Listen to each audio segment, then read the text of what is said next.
Hello everyone, welcome to Iceberg. आज हम इस वीडियो में यूक्रेन की मैपिंग के बारे में देखेंगे और ये टॉपिक इतना इम्पोर्टेंट क्यों है इसको जानने की कोशिश करेंगे। और क्यों इम्पोर्टेंट है वो तो एक अलग एस्पेक्ट हो गया, बट हमारे लिए टॉपिक इतना इम्पोर्टेंट क्यों है कि इसकी मैपिंग देखना हमारे लिए ज़रूरी है। तो आप जानते हैं कि यूक्रेन इस टाइम अभी बहुत ज़्यादा न्यूज़ में चल रहा है और यूपीएससी या स्टेट पीसीएस या अदर जितने भी कॉम्पिटेटिव एग्जाम हैं उनका एक ट्रेंड रहा है कि करंट अफेयर से रिलेटेड जो भी बहुत ज़्यादा जो इम्पोर्टेंट टॉपिक है उससे रिलेटेड वो लोग एक ना एक क्वेश्चन पूछते हैं। फॉर एग्जांपल 2022 के प्रीलिम्स में यूपीएससी में एक क्वेश्चन आया था अफगानिस्तान से लेकर मैपिंग से रिलेटेड। तो अफगानिस्तान से रिलेटेड क्वेश्चन आया था, उसकी मैपिंग से रिलेटेड क्यों? क्योंकि वहां पर सरकार को ओवरटेक किया था वहां के रिबेलियन ग्रुप तालिबान ने, जिसे कई लोग टेररिस्ट ग्रुप भी रिकॉग्नाइज करते हैं। तो उसी तरह से रिसेंट टाइम में जो यूक्रेन का टॉपिक है वो बहुत ज़्यादा इंपॉर्टेंट है और विश्वास मानिए कि 90% चांस है, इसकी 90% पॉसिबिलिटीज़ है कि काफ़ी एग्ज़ाम में ये नेक्स्ट 1 ईयर या आने वाले 1 साल में ये काफ़ी एग्ज़ाम में इससे रिलेटेड कोई ना कोई क्वेश्चन तो आपसे पूछा ही जा सकता है। तो चलिए सबसे पहले देखते हैं कि आखिर ये टॉपिक यूक्रेन को जानना हमारे लिए इतना इम्पोर्टेंट क्यों है, जबकि यूक्रेन की तो बॉर्डर हमारे से अगल बगल मिलती भी नहीं है, ना ये हमारा कोई पड़ोसी देश है, बट ये इतना इम्पोर्टेंट क्यों है। तो इसके पीछे 3 रीजन जो मेनली मैं बोलूँगा कि इसके पीछे 3 रीजन क्यों है कि ये पूरे वर्ल्ड को इम्पैक्ट कर रहा है। तो सबसे पहला तो आप जानते हैं कि बहुत ही लंबे टाइम से रशिया और यूक्रेन की वॉर चल रही है। आई थिंक फरवरी में ये वॉर स्टार्ट हुई थी, रशिया ने अटैक किया था यूक्रेन पर और काफ़ी अंदर तक ये लोग घुस गए थे। और यहाँ आप देखेंगे कि इनका ये जो यूक्रेन का 2 एरिया था, ये प्लेसेस भी इंपॉर्टेंट है, इनका भी नाम आप याद रखिएगा, एक लुहांस्क और दूसरा डोनेस्क। ये 2 रीजन को रशिया ने इनसे छीनकर इनको इंडिपेंडेंट घोषित कर दिया था कि ये, और रशिया के जितने भी फॉलोवर्स कंट्री हैं जो रशिया की तरफ फॉलो करते हैं रशिया को, उनने इनको सेपरेट नेशन होने का स्टेटस भी दे दिया, रिकॉग्नाइज भी कर दिया कि हाँ ये सेपरेट कंट्री है। देन रशिया यहाँ भी नहीं रुका, ये काफ़ी आगे तक भी इसने अटैक किया। तो इस वीडियो में ये भी जानने को मिलेगा कि आखिर ये रशिया यूक्रेन पर कब्जा क्यों करना है, मतलब क्यों यूक्रेन को अपने अंदर मिलाना चाहता है। खास करके जो रशिया का टारगेट था वो था इतना पोर्शन, ये वाला जो पोर्शन है आपका eastern part of the Ukraine, ये वाले पोर्शन को खास करके ये चाहता था। और साथ में यहाँ और काफ़ी ज़्यादा आपने न्यूज़ में सुना होगा कि ये ओडिशा पोर्ट को भी कैप्चर करने की खूब कोशिश कर रहे हैं रशियन। और 2014 में ये जो क्रीमिया है इसको तो इन लोगों ने यूक्रेन से छीन ही लिया था। तो अभी रिसेंट न्यूज़ में क्यों है, क्योंकि फरवरी से यहाँ पर एक वॉर स्टार्ट हो चुकी है जो कि अभी तक चल ही रही है। अभी प्रेजेंट में दिसंबर 2022 चल रहा है ना, तो चल ही रही है ये अराउंड 10 मंथ से। तो पहला रीजन तो ये है कि ये काफ़ी ज़्यादा न्यूज़ में क्यों है। देन उसके बाद अगर मैं बात करूं कि सेकंड नंबर पे, तो देखिए रशिया का ये वाला जो एरिया, यूक्रेन का जो ये वाला एरिया है प्लस रशिया का भी, रशियन पार्ट भी, ये दोनों देश मिलकर काफ़ी ज़्यादा बीट का एक्सपोर्ट करते हैं। प्रोडक्शन ही नहीं करते, एक्सपोर्ट भी कहते हैं करते हैं। यूक्रेन का ये वाला रीजन तो द बास्केट ऑफ बीट भी कहलाता है, गेहूं का कटोरा या टोकरी जो भी आप कह लें वो भी कहलाता है। और काफ़ी अच्छी क्वालिटी की बीट ये पूरे वर्ल्ड को सप्लाई करते हैं। तो इस वॉर के कारण कहीं ना कहीं ये सप्लाई ऑफ द फूड है उसमें बहुत ज़्यादा गिरावट देखने को मिली है। और गिरावट क्या है, जब प्रोडक्शन ही अगर वो लोग सही से कंसंट्रेशन से नहीं कर पाएंगे तो एक्सपोर्ट क्या करेंगे। देन उसके अलावा रशियन में आप जानते हैं कि रशिया में काफ़ी ज़्यादा सोर्स ऑफ एनर्जी है, सोर्स ऑफ एनर्जी है। खास करके क्या, एक आपका हो गया नेचुरल गैस, काफ़ी ज़्यादा निकलता है रशिया में। एंड सेकंड आपका ऑयल वगैरह, ये भी काफ़ी ज़्यादा निकलते हैं, और यही बेसिक नीड है आजकल के टाइम पर किसी भी नेशन के लिए, उनके एनर्जी नीड्स को पूरी करने के लिए। बट हुआ क्या कि यूक्रेन के सपोर्ट में यूएसए और जितने भी वेस्टर्न कंट्रीज हैं, यूएसए और जितने भी वेस्टर्न कंट्री हैं जैसे फ्रांस, यूके वगैरह, इन सब ने रशिया पर सेंसर इम्पोज कर दिए हैं, बैन लगा दिया है कि ये एक्सपोर्ट ना कर पाए किसी देश को।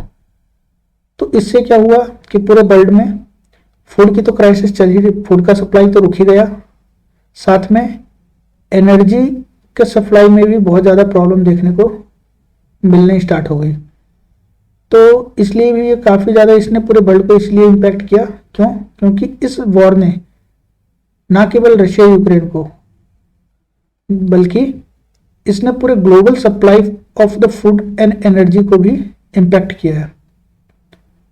देन अगर मैं थर्ड रीजन की बात करूं कि आखिर ये वॉर इतना इम्पोर्टेंट क्यों हो गया पूरे वर्ल्ड को कंसीडर करने के लिए, तो कई जो स्कॉलर्स हैं या बुद्धिजीवी लोग हैं, उनका मानना ये है कि एक्चुअली में ये अर्ली फेज है, शुरुआती दौर है वर्ल्ड वॉर 3 के लिए।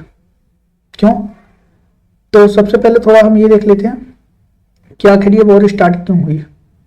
तो यूक्रेन जो कंट्री है वो एक्चुअली में 1991 में अलग हुआ था यूएसएसआर से। आप जानते हैं सोवियत यूनियन था 1991 से, फिर 1991 में सोवियत यूनियन का डिसइंटीग्रेशन होके वो 14 कंट्रीज में डिवाइड हो गया था, जिसमें से लार्जेस्ट पार्ट रशिया था, जो कि सक्सेसर कहा जाता है इसका यूएसएसआर का। तो 1991 के बाद अलग होने के बाद यूक्रेन ने अभी रिसेंट टाइम पर अमेरिका का जो मिलिट्री अलायंस है और कंट्रीज के संग, जिसे नाटो कहते हैं, नॉर्थ अटलांटिक ट्रीटी ऑर्गेनाइजेशन, इसको ज्वाइन करने का सोचा, डिसाइड किया कि हम लोग नाटो ज्वाइन करेंगे। और रशिया इस चीज को चाहता नहीं था कि जो नाटो की जो एक्सपेंशन है वो रशियन बॉर्डर के पास आ जाए। तो इस कारण से फिर रशिया मतलब ये रीजन देता है कि हमें आपके ऊपर इसी वजह से अटैक करना पड़ रहा है। तो अब क्या है कि नाटो वाले जितने भी मेंबर थे वो अब यूक्रेन को सपोर्ट कर रहे हैं एक साइड से, दूसरी साइड से कुछ कंट्री जैसे चाइना, नॉर्थ कोरिया वगैरह, ये रशिया को सपोर्ट कर रहे हैं। और रशियन के और भी अलायंस कंट्री जैसे सीरिया, वेनेजुएला, ये रशिया को सपोर्ट करते हैं। तो जो वर्ल्ड है वो एक 2 पार्ट्स में फिर से डिवाइड होनी स्टार्ट हुई है। जैसे वर्ल्ड वॉर 2 के टाइम पे था, उसी हिसाब से वर्ल्ड वॉर 3 जैसे हालात इधर देखने को मिल सकते हैं, बिकॉज जो वर्ल्ड है वो फिर से शिफ्ट हो रही है 2 पोल्स की तरफ। एक पोल आपका यूएसए वाला and another pole is Russian side. तो ये देखने को मिल रहा है। तो काफी अंदाजा लगाया जा रहा है कि ये अर्ली फेज है रशिया यूक्रेन का वॉर, कि वर्ल्ड वॉर 3 स्टार्ट हो सकती है। तो इन 3 रीजन्स के वजह से यूक्रेन का जानना हमारे एग्जाम के लिए खास करके काफी इंपॉर्टेंट हो जाता है। और आप जानते हैं कि यूपीएससी ये सारे एग्जाम में, खास करके मेंस में, जो वर्ल्ड हिस्ट्री का टॉपिक है उसमें वर्ल्ड वॉर 1 एंड 2 का काफ़ी ज़्यादा इंपॉर्टेंस रहता है। काफ़ी ज़्यादा क्वेश्चंस भी आते हैं इससे वर्ल्ड वॉर 1 एंड 2 पर। तो अब जब ये अर्ली फेज लग रहा है वर्ल्ड वॉर 3 का, तो ये तो बिल्कुल रिसेंट टॉपिक हो जा रहा है इन लोगों के लिए कि कहीं ना कहीं ये क्वेश्चन इसमें डाल सकते हैं। बहुत ज़्यादा पॉसिबिलिटी है इस टॉपिक पर क्वेश्चन आने की। तो चलिए हम अपने मैपिंग पर आते हैं। तो सबसे पहले हम यूक्रेन की फिजिकल मैप को देखते हैं कि यूक्रेन का फिजिकल मैप में आखिर क्या क्या है, क्योंकि इस पर क्वेश्चन आ सकते हैं। जैसे रिवर हो गई, माउंटेन रेंज हो गया। तो इसमें हम देखें ये है आपका यूक्रेन। तो एक तो आपका क्वेश्चन ये आ सकता है, जैसे लास्ट ईयर अफगानिस्तान से रिलेटेड आया था कि उसकी बॉर्डर कंट्रीज कौन कौन सी हैं। तो आपके पास यहाँ भी एक क्वेश्चन आ सकता है कि यूक्रेन की बॉर्डर कंट्री कौन कौन सी है। तो देखिए, एक तो आपका रशिया ही हो गया बॉर्डर कंट्री, देन उसके नॉर्थ में अगर आप देखेंगे तो बेलारूस है, फिर पोलैंड है,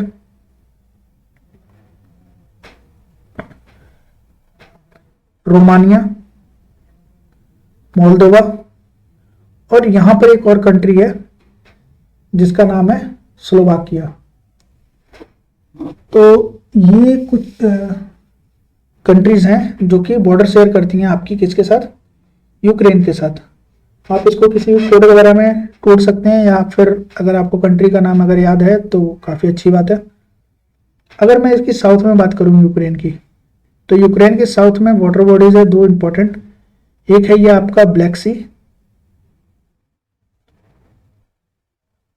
किसी सेपरेट वीडियो में हम ब्लैक सी को भी देखेंगे बिकॉज ये काफ़ी इंपॉर्टेंट सी है और कनेक्टेड है मेडिटेरियन सी से।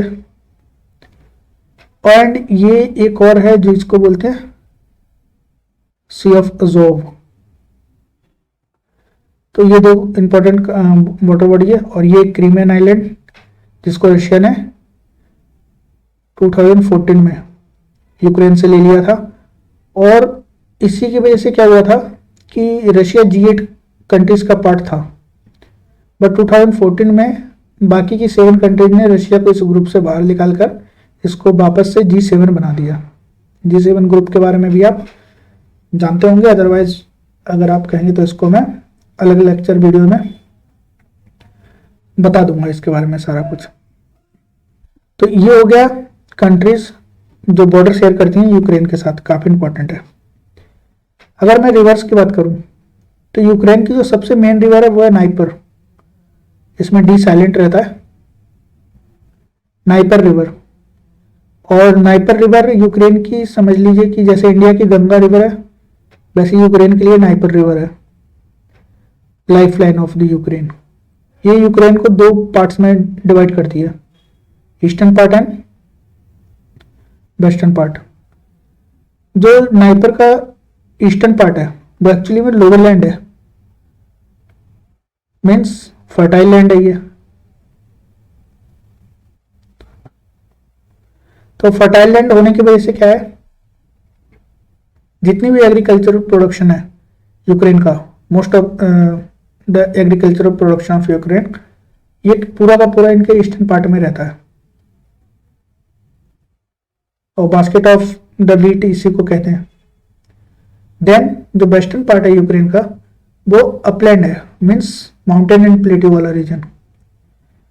देन अगर मैं इसकी ट्रिब्यूटरी की बात करूं नाइपर रिवर की, तो एक इसकी इंपॉर्टेंट ट्रिब्यूटरी है देशना।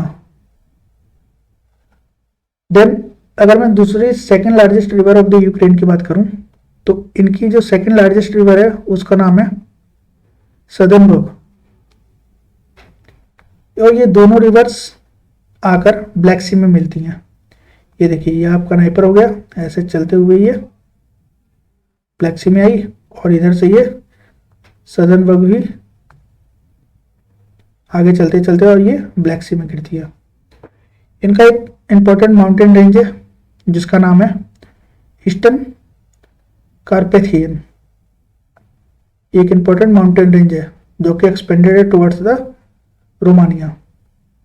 तो ये फिजिकल मैप देखा हमने, इसमें आपको क्या याद रखना है, दो इंपॉर्टेंट रिवर, एक नाइपर, उसकी ट्रिब्यूटरी देशना, देन सदर्नबर्ग, और एक और इधर रिवर है दोनेस्क, जो कि लुहांस्क और दोनेस्क वाले एरिया से ही फ्लो करती है, और ये फ्लो करके फिर वापस रशिया में जाती है।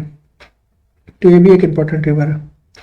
तो ये था फिजिकल मैप और बॉर्डर कंट्रीज जो कि बॉर्डर शेयर करती हैं यूक्रेन के साथ। अब अगर मैं इनके पॉलिटिकल मैप की बात करूं तो पॉलिटिकल मैप में हम क्या क्या देखेंगे इंपॉर्टेंट चीज। पहला हम देखेंगे एक इनकी इंपॉर्टेंट सिटीज, क्योंकि यूपीएससी का ये भी ट्रेंड रहा है कि वो मैचिंग में या फिर नॉर्मल भी एक सिटी का नाम दे देते हैं, और एस्पिरेंट से एक्सपेक्ट करते हैं, जो स्टूडेंट पेपर दे रहे हैं उनसे एक्सपेक्ट करते हैं कि उनकी इसकी लोकेशन पता हो कि किस कंट्री को बिलोंग करती है ये सिटी। तो हमारे लिए यूक्रेन की कुछ सिटीज को भी जानना इंपॉर्टेंट हो जाता है। तो जिसमें जो हमारी सबसे पहली अगर मैं सिटी की बात करूं तो ये है कीव, जो कि यूक्रेन की कैपिटल है। अब यूक्रेन का कैपिटल हो गया ये आपका कीव। देन मैं नेक्स्ट अगर इनके जो इम्पोर्टेंट शहर की बात करूं तो ये दो रीजन तो आप याद ही रखना, जिसको इंडिपेंडेंट अभी किया है रशिया ने घोषित, लुहांस्क और दोनेस्क। और ये दोनेस्क, यहाँ से एक रिवर भी बहती थी जो कि रशिया में जाती थी। देन क्रीमिया हो गया, ये तो पूरा आइलैंड ही है, क्रीमिया आइलैंड, क्रीमियन आइलैंड।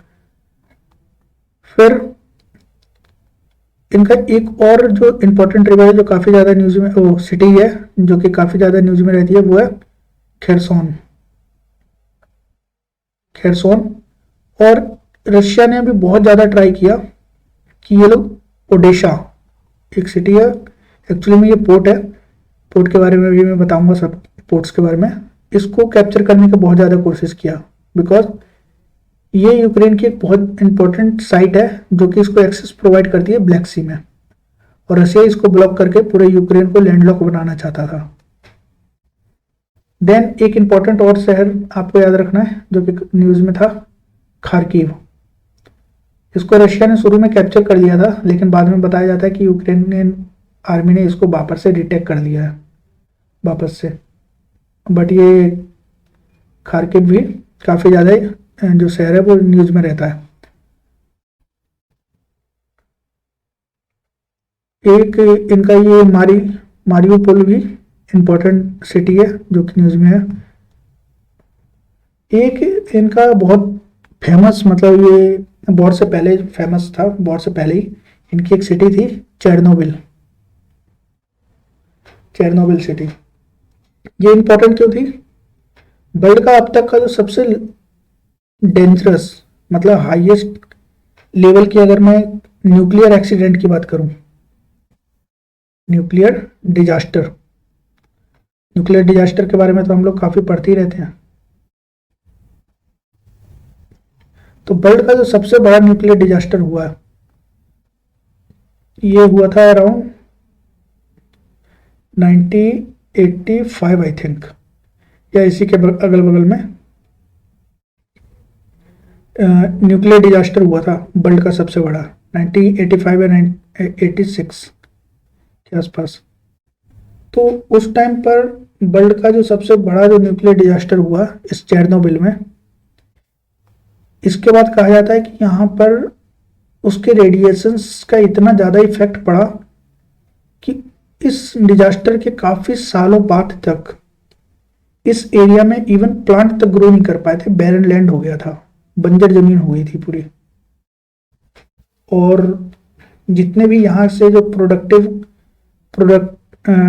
कोई प्रोडक्ट जो प्रोड्यूस होते थे उसको अगर कोई कंज्यूम करता था तो वो भी सफ़र करता था उस रेडिएशन की वजह से। इस कारण से ये चेरनोबिल शहर इनका काफ़ी ज़्यादा फेमस था। लाइक डैट जो इंडिया में भोपाल गैस कांड का आपने सुना होगा, उसी टाइप से इन लोगों का ये चेरनोबिल काफ़ी ज़्यादा इम्पोर्टेंट सिटीज़ रहता है, जो कि न्यूक्लियर डिजास्टर का नाम जैसे ही आता है तो चेरनोबिल का नाम उसके साथ जुड़कर आता ही आता है। तो ये चेरनोबिल भी आपको याद रखना है किसकी लोकेशन किधर है, नॉर्थ ऑफ द यूक्रेन में। फिर अगर मैं इनकी कुछ पोर्ट सिटीज की बात करूं जो कि इंपॉर्टेंट पोर्ट्स हैं, तो एक आपको पोर्ट याद रखना है, ये ओडिशा इनका सबसे बड़ा पोर्ट है। लाइक दैट कि अपने इंडिया का मुंबई मान लीजिए, तो उस टाइप से इनका काफी बड़ा, सबसे बड़ा कह सकते हैं कि पोर्ट है इनका, जो कि एक्सेस देता है यूक्रेन को कहाँ, टुवर्ड्स द ब्लैक सी।